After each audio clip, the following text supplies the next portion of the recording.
like stage 9 is a completely flat stage. It's definitely another day for the sprinters.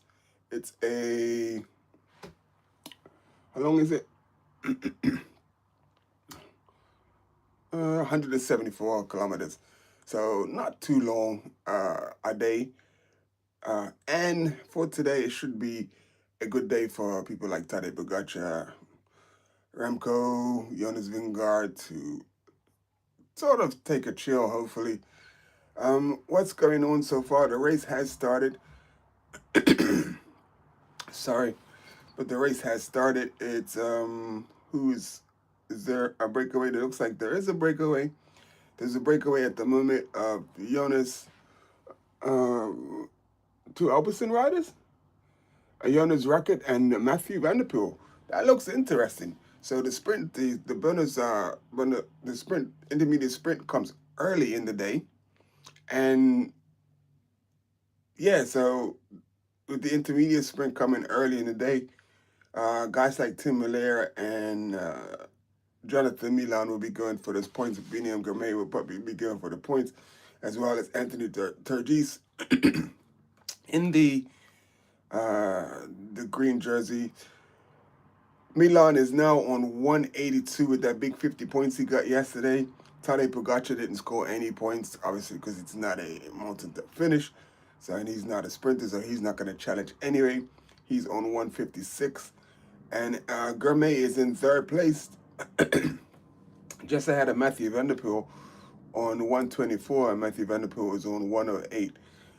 Benny didn't score any points yesterday. I mean, he really struggled in that sprint yesterday. His Intermarché guys tried their best to set him up and get him into the into the right position to sprint for the win. And it didn't help that he was in the win for most of that uphill sprint.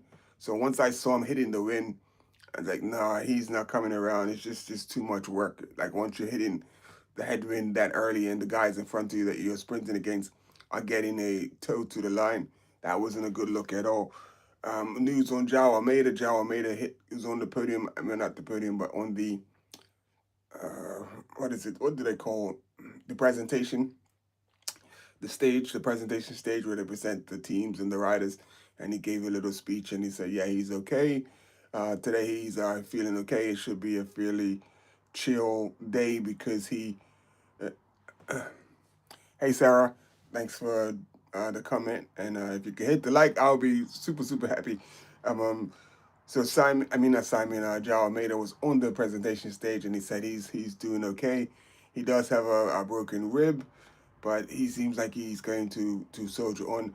It's going to be a big day tomorrow for him to, if he can, because it's going to be a mountain stage tomorrow, so the first official mountain stage, and we'll see how João Almeida gets on. João Almeida is one of the main engines for UAE. I mean, the young man is extremely strong.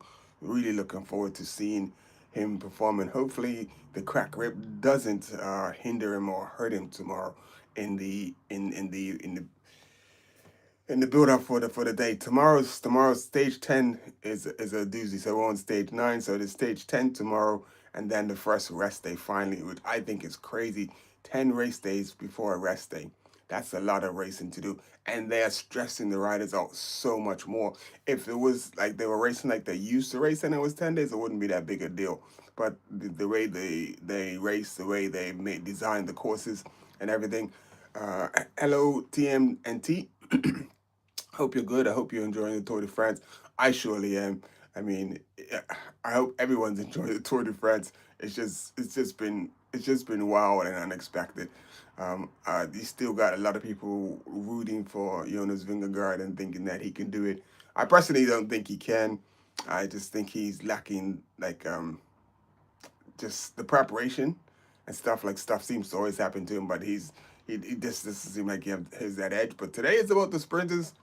And is Jonathan Milan, going to go back to back? It's a good possibility that he can, but today is a more of a faster, like high speed sprint finish.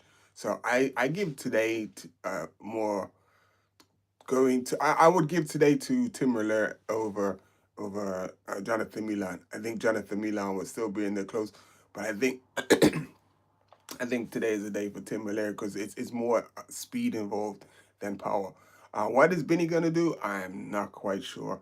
I'm hoping for Benny. I'm hoping that he can do a little something that he can pull through. He can pull something out of the hat and just create a miracle.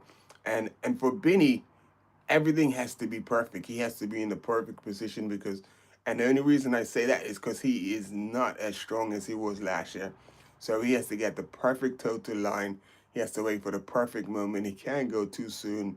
If he goes too soon, he just doesn't have the legs to. We've seen that he doesn't have the legs to for the longer sprints like he normally does. And the everything has got to be like just dialed in for him. So fingers crossed for the Intermarché team because last year they were looking a whole lot better as far as the setting things up. They were on the front yesterday. They were doing a lot, but it was like it was all for naught because Benny didn't even score any points in the final sprint. He was 19th, so the points go down 15 places, and he didn't score any points yesterday, and that was a shame. So like he he he scored a few points at the intermediate sprint yesterday, so which took him up to 124. I'm pretty sure he will score some more points at the intermediate sprint again, which is going to be coming up pretty soon. So I'm going to be checking out of this and making sure that I'm tuned in to check out the intermediate sprint. And how far are they from the intermediate sprint? They're not far at all. The intermediate sprint is at kilometer, looks like kilometer 23 or 25 or something like that, like 23. And they are on kilometer 10. It, you're telling me I missed the intermediate sprint already? So who won the intermediate sprint? So they've gone through the intermediate sprint. Results of the sprint is Vanderpool got 20. Because Vanderpool and Rickett are going. So Vanderpool got 20. Jonas got 17. Jonathan Milan got 15. And Biniam Greme was right behind Jonathan with 13. And Tim Miller was in fifth place with 11 points. So if Milan got 15 and Binny got 13, let's do the math. So 15 and 13. So that would put Milan on 182, 92 plus 5, 97. So that would put Milan on 197. And Bini plus his 13 will put him on 24, 34 plus 3. That'll be 37. So yeah, so 137. So he hasn't moved up past Tadej Pogacar yet. So that will put Bini on 137 and Jonathan Milan on 197. So and Tim Miller, like I said, this is his type of finish. So he was there in third place in the sprint, and Tim Miller, who is on 89, is now with that 11 points moves him on to 100. And if Tim Miller wins the sprint today, that'll move him ahead of Benny quite easily. He won't go in. He won't close. He'll close in on Jonathan Milan, who's on 197, but he's still got a pretty comfortable lead um, over everybody, even if Milan wins the sprint today, the final sprint. So we'll see how it goes. So the boys are still in it, and it's all in it to play for. Anyway, this is Vinny Salubi. I'm going to tune in because I missed the intermediate sprint. So now I got to rewind back and watch it again. And then the rest of the day is probably going to be pretty chill. We'll see how much of a gap they give Matthew Vanderpool, because Matthew Vanderpool is not the exactly the guy you really want to be in the breakaway. And Matthew Vanderpool is the way he's going to ride, and he's going to ride hard. They have 3 minutes and 46 on the peloton at the minute. Uh, the goat said hello. Hello back to you. I hope you hit the like button. Catch me at the end of the live. I'm about to tune out because I want to go and catch. I already missed the intermediate sprint, so I want to go and catch the rest of the race. So Vanderpool and his teammate have a 3 minute 45-second gap on the peloton at the minute, but I don't see that lasting for long because once they get on the flatter part of, so around 85 kilometers, it goes completely flat. Almost, it's all going to depend on the wind as well and how the wind is once they get to that point. So with just two riders, and if it's a bit of a headwind around 85, it's going to be pretty tough.